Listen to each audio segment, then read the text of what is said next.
तो राजस्थान की स्वास्थ्य बीमा योजनाओं से अब आयुष चिकित्सा पद्धति को बाहर किया जा रहा है। इसका सीधा असर लाखों कर्मचारी और पेंशनर्स पर पड़ने वाला है, क्योंकि अब उन्हें आयुर्वेद, होम्योपैथी, यूनानी और योग जैसे उपचारों का पूरा खर्च अपनी जेब से उठाना होगा। और ऐसा क्यों हो रहा है, साथ ही इससे लोगों को क्या क्या परेशानी झेलनी पड़ेगी, इस रिपोर्ट में आप जानिए।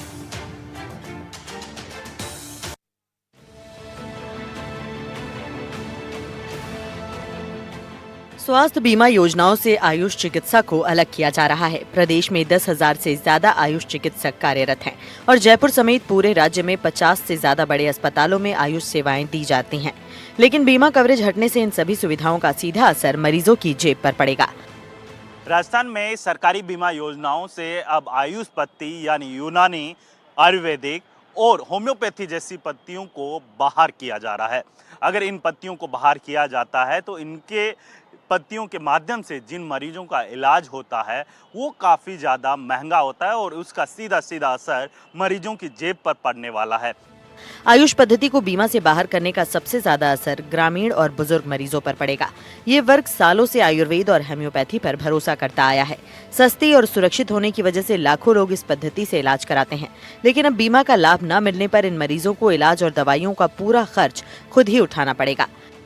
इसका फर्क तो काफ़ी पड़ेगा कि आयुष को यदि बाहर निकाल देते हैं, सरकार बाहर निकालती है तो मरीजों के ऊपर, पेशेंट्स के ऊपर बहुत प्रभाव पड़ेगा।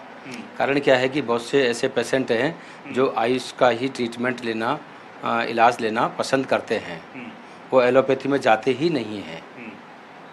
बशर्ते कि इसका सदुपयोग होना चाहिए, सदुपयोग हो पेशेंट्स के द्वारा भी और डॉक्टर्स के द्वारा भी, कि वो सही तरीके से जो सिस्टमिक जो औषधियाँ हैं वही लिखें, जो पेशेंट को जो आवश्यक है वही लिखें।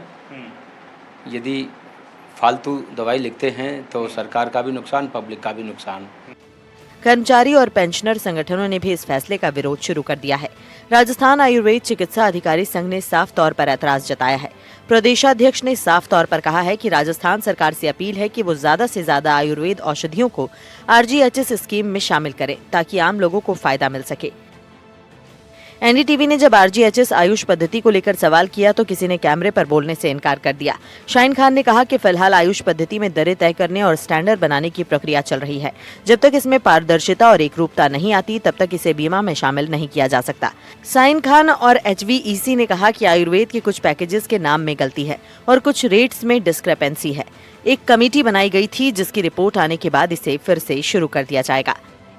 इसके साथ ही एक तरफ जो केंद्र सरकार है वो लगातार आयुष को लेकर, यानी जो होम्योपैथी और यूनानी जैसी पत्तियां हैं उनको लेकर बढ़ावा देने की बात कर रही है, तो वहीं पर इस तरीके से राजस्थान के अंदर जो है मरीजों के ऊपर भार को देखते हुए अब जो है राजस्थान में इन पत्तियों को दूर करना कहीं ना कहीं जो है सरकार और जो कह सकते हैं अधिकारियों की मंशा मरीजों की समझ से बाहर दिखाई दे रही है। सहयोगी पुष्पेंद्र तिवारी के साथ वीरेंद्र सिंह शेखावत, NDTV।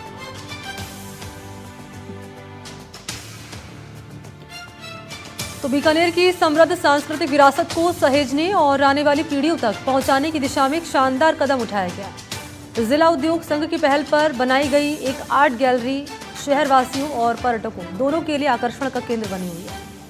क्या है इस गैलरी में खास, देखिए इस रिपोर्ट में।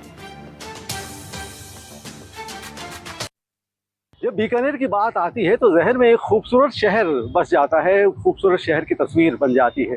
बीकानेर अपने आप में वो नायाब शहर है जो पूरी दुनिया को प्यार का, मोहब्बत का, अमन व अमान का पैगाम देता है। और राजस्थान की सांस्कृतिक राजधानी बीकानेर, राजस्थान का तीसरा सबसे बड़ा शहर बीकानेर पूरी दुनिया को अगर प्यार मोहब्बत का पैगाम देने का काम करता है, जिम्मेदारी निभाता है, तो वो बीकानेर है। और इस वक्त हम खड़े हुए हैं ज़िला उद्योग संघ में। ये बीकानेर के ज़िला उद्योग संघ का ऑफिस है और आप ये देख रहे हैं कि बहुत ही खूबसूरत तरीके से यहाँ लिखा है आई लव बीकानेर।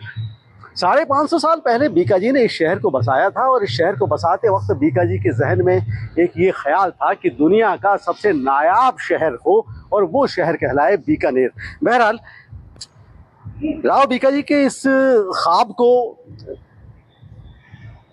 चित्रों के जरिए बीकानेर जिला उद्योग संघ के पदाधिकारियों ने दिखाया।